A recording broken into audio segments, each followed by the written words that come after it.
This is an older knockoff, but does it still hold up today? Let's find out.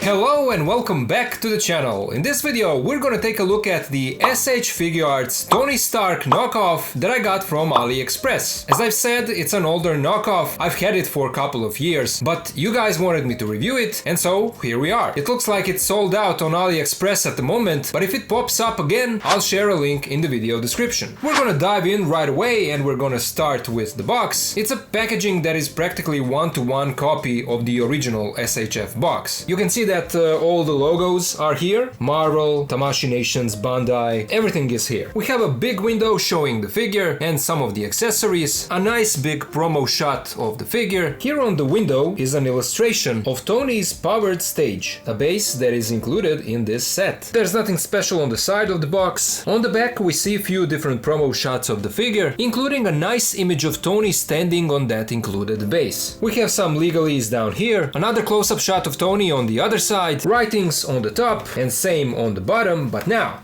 let's open it up and let's take a look at the figure. Here is Tony Stark knockoff out of the box, and it's a good looking KO. It's not fantastic, but for a KO, it's good enough. Proportions are fine, there are some imperfections in the plastic, but that's to be expected. Paint job is, for the most part, also fine. If I remember correctly, I paid around 15 to 20 bucks or euros for this guy, so for the price I think that all of this is good enough. Unfortunately, I don't have the original release to compare, but looking at this copy by itself, again, I think that it's good enough. Without his armor pieces, Tony is around 14 centimeters tall, and I assume that that is very short even for the SHF line. This KO is probably shorter than the original, and that's something that we usually see with KOs. But as you can see, standing on his own, Tony doesn't look that bad. Although on my copy, his left leg was kind of crooked, so I had to fix that with a hairdryer. Taking a closer look at the details, here is how the head looks. Again, for a KO, it's not that bad. The likeness is there, but you can see that his pupils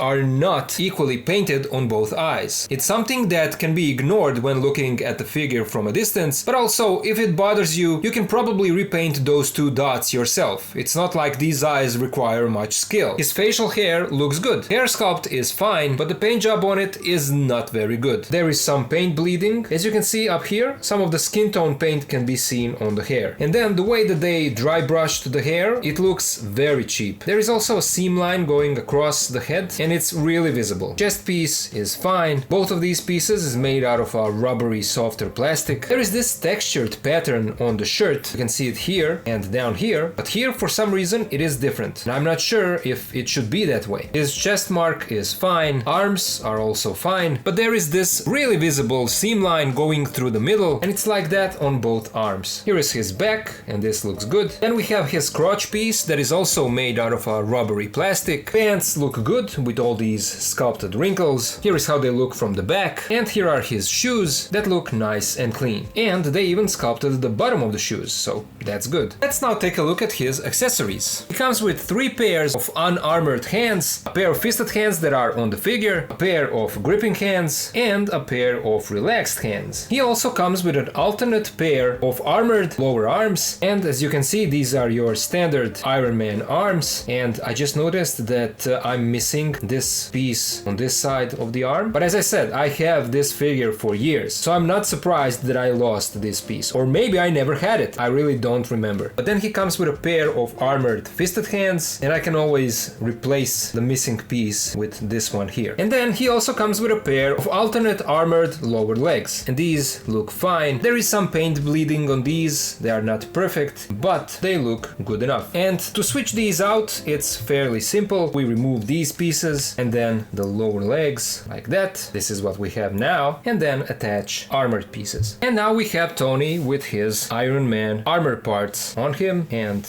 this looks good. There were no issues with connecting these pieces to his body. He also comes with his already mentioned base, and you have to assemble it yourself. We get this middle piece that looks like that, and then 3 of these rounded pieces that connect together. And these pieces can be pulled apart into 2 like this, but you snap them together, and you do that with all these pieces. Everything connects like that, and then you can see that we have these 3 pegs here and peg holes at the bottom here. So we simply align the base on the top, snap that in, and now we have our base. And here is how Tony looks standing on it. This is not a bad look at all. Let's now take a look at his articulation. The head and the neck are on a separate ball joints, so together they give you some nice range of movement. He can look side to side, tilt his head side to side. He can look down this far and up. We have a butterfly joint, but arms can't really go across his chest. And then this is how far they move across his back. But arms rotate 360. They move out this far. There is no bicep swivel. Elbows bend this much, and we have a swivel in the elbow, a swivel in the wrists, and these armored hands are not on a hinge, so you basically don't get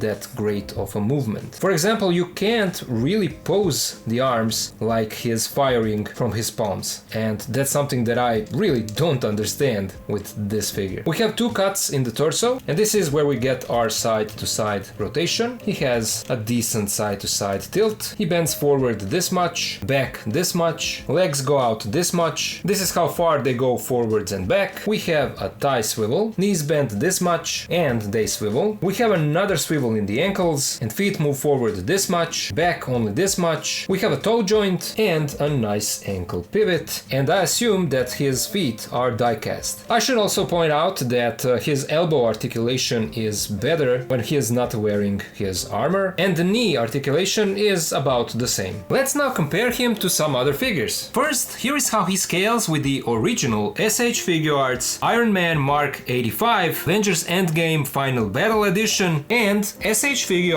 Mark 7. And while I would say that this size works because Mark 7 is slightly taller than the KO, and it's probably something that would be realistic because with all of the armor on him, Tony will probably be taller and bulkier. So I feel like this works. But on the other hand, here this guy is too tall, too big in comparison to the KO. And here is a comparison of the 2 head sculpts, the knockoff and the original SHF1. I don't know, what do you guys think? I don't feel like either one of these captures the likeness of the actor. I mean, a KO is a KO, you know, but this is an official original figure, and I mean, yeah, from some angles you can see the likeness, but from the front, I don't think that it's the best. I don't know. What do you think? Here is how he scales with the S.H.Figuarts Avengers Endgame Captain America Cap vs. Cap version and S.H.Figuarts Avengers Assemble Thor. And while Captain America and Thor should probably be taller than Tony, I still think that he is too short in this comparison. Here is how he scales with the S.H.Figuarts Friendly Neighborhood Spider-Man and Sentinel Peter B. Parker. Here he is next to the Marvel Legends X-Men 97 Wolverine and Symbiote Suit Spider-Man. Here he is with Mayfax, Classic Suit Spider-Man and Daredevil. Here is how he scales with AliExpress knockoff of Amazing Yamaguchi Revoltech 2.0 Deadpool and City Toys Agent Venom. Here is how he scales with Black Series Vader and Stormtrooper. Here he is next to the City Toys Brown Suit Wolverine and the Amazing Spider-Man. And then to see how he scales with some larger figures, here he is with Masters of the Universe, Cartoon Collection, Skeletor and Revelation He-Man. Here he is with NECA TMNT Movie Raphael and Cartoon Leonardo. Here is how he scales with NECA Feral Predator and Savage Crucible Veteris Repax. And finally, here is how he scales with YOLO Park AMK Pro Series, Optimus and Starscream. So there you go. That was my review of the S.H.Figuarts Tony Stark knockoff from AliExpress. This figure is fine. It's good enough for what it is. A cheap copy that is now a few years old. It is shorter than it should be and there are some paint issues on the head, but overall this copy is good enough in case you want this version of Tony Stark for your collection but you can't get the original release. From what I see today, it's also hard to find this KO, but I will keep searching and if I find a listing for it, I will update my links in the video description. This figure comes with a nice number of accessories. It's great that the base is included because you can always use it for your other Iron Man figures. All in all, this figure could be better, but it was released before we started getting higher quality KOs, like the ones that these days we are getting from City Toys, for example. But all of these were just my thoughts, and now I would love to hear yours. What do you guys think about this knockoff? Do you maybe have the original? And if you do, let us know how different this KO is from the real thing. Let me know all of it down in the comments. A huge thank you to my Patreon and channel members for their support. If you can also join and help, please do so. Links are in the video description. And of course, to all of you guys, thank you so much for watching, thank you for being here with me, and I'll see ya in the next video.